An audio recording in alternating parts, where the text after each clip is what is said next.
Assalam.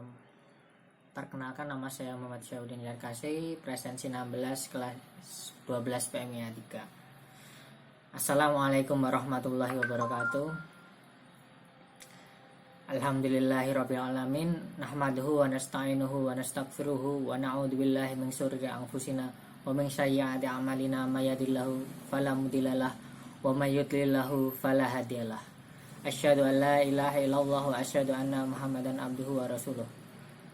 Allahumma sholli ala Muhammad wa ala alihi wa sahbihi ajma'in, amma ba'du. Apapun yang terjadi di dunia ini dan yang menimpa diri manusia pasti telah digariskan oleh Allah yang Maha Kuasa dan yang Maha Bijaksana. Semua telah tercatat secara rapi dalam sebuah kitab pada zaman azali. Kematian, kelahiran, rizki, nasib, jodoh, bahagia, dan celaka telah ditetapkan sesuai dengan ketentuan-ketentuan ilahiyah yang tidak pernah diketahui oleh manusia. Dengan tidak adanya pengetahuan manusia tentang ketetapan dan ketentuan Allah ini, maka ia memiliki kesempatan atau peluang untuk berlomba-lomba menjadi hamba yang soleh, muslih, berusaha keras untuk mencapai yang dicita-citakan tanpa berpangku tangan, menunggu takdir, dan berupaya memperbaiki citra diri. Allah berfirman dalam surat Al-Hadid ayat 23 yang artinya, tiada suatu bencana pun yang menimpa di bumi dan tidak pula pada dirimu sendiri, melainkan telah tertulis dalam kitab Lauhul Mahfuz sebelum kami menciptakannya. Sesungguhnya yang demikian itu adalah mudah bagi Allah. Kami jelaskan yang demikian itu supaya kamu jangan berduka cita terhadap apa yang luput dari kamu, dan supaya kamu jangan terlalu gembira terhadap apa yang diberikannya kepadamu. Dan Allah tidak menyukai setiap orang yang sombong lagi membanggakan diri. Secara etimologi, qada memiliki banyak pengertian sebagaimana berikut: pemutusan, penghukuman, perintah, pemberitaan. Imam Az-Zuhri berkata, qada secara etimologi memiliki arti yang banyak, dan semua pengertian yang berkaitan dengan qada kembali kepada makna kesempurnaan. Dari sudut terminologi, qada adalah pengetahuan yang lampau yang telah ditetapkan oleh Allah pada zaman azali. Adapun qadar adalah terjadinya suatu ciptaan yang sesuai dengan penetapan qada. Sebenarnya qada dan qadar ini merupakan dua masalah yang saling berkaitan, tidak mungkin satu sama lain terpisahkan, oleh karena satu di antara mereka merupakan asas atau pondasi dari bangunan yang lain. Maka barang siapa yang ingin memisahkan di antara keduanya, ia sungguh merobohkan bangunan tersebut.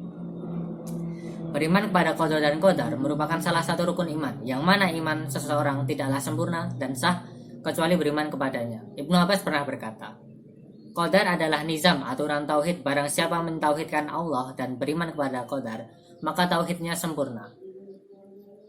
Dan barang siapa yang mentauhidkan Allah dan mendustakan qadar, maka dustanya merusak tauhidnya. Iman kepada takdir selalu terkait dengan 4 hal yang selalu berhubungan dan tidak terpisahkan. Keempat hal itu adalah sikap optimis terhadap takdir, terbaik Allah Subhanahu wa Ta'ala, ikhtiar adalah berusaha dengan semaksimal mungkin, berdoa adalah ikhtiar secara batin, dan tawakal adalah berserah diri kepada Allah atas ketiga hal sebelumnya.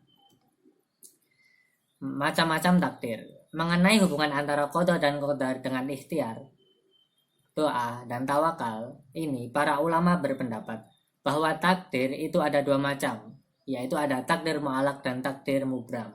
Takdir mu'alaq adalah takdir yang erat kaitannya dengan ikhtiar manusia.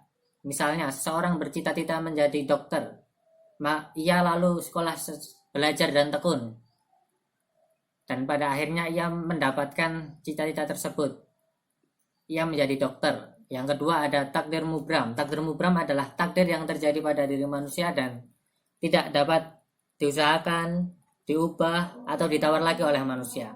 Misalnya, ada orang yang dilahirkan dengan mata sipit, ada orang yang dilahirkan dengan kulit hitam, dan lain-lain.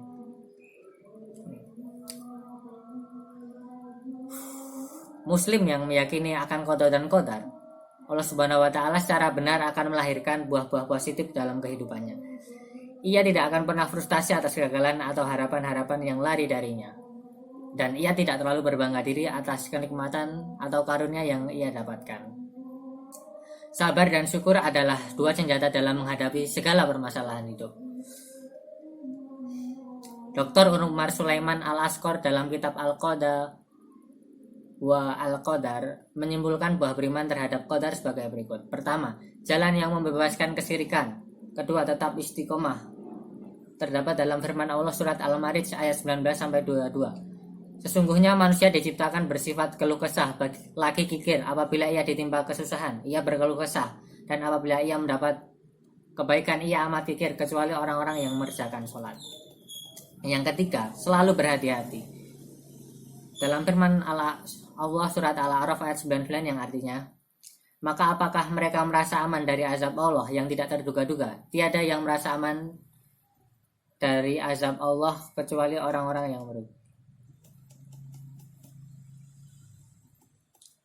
Keempat, sabar dalam menghadapi problematika kehidupan.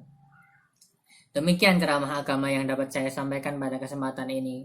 Semoga dapat bermanfaat bagi kita semua dan dalam kehidupan sehari-hari kita dapat kita jalankan. Lebih kurangnya saya mohon maaf.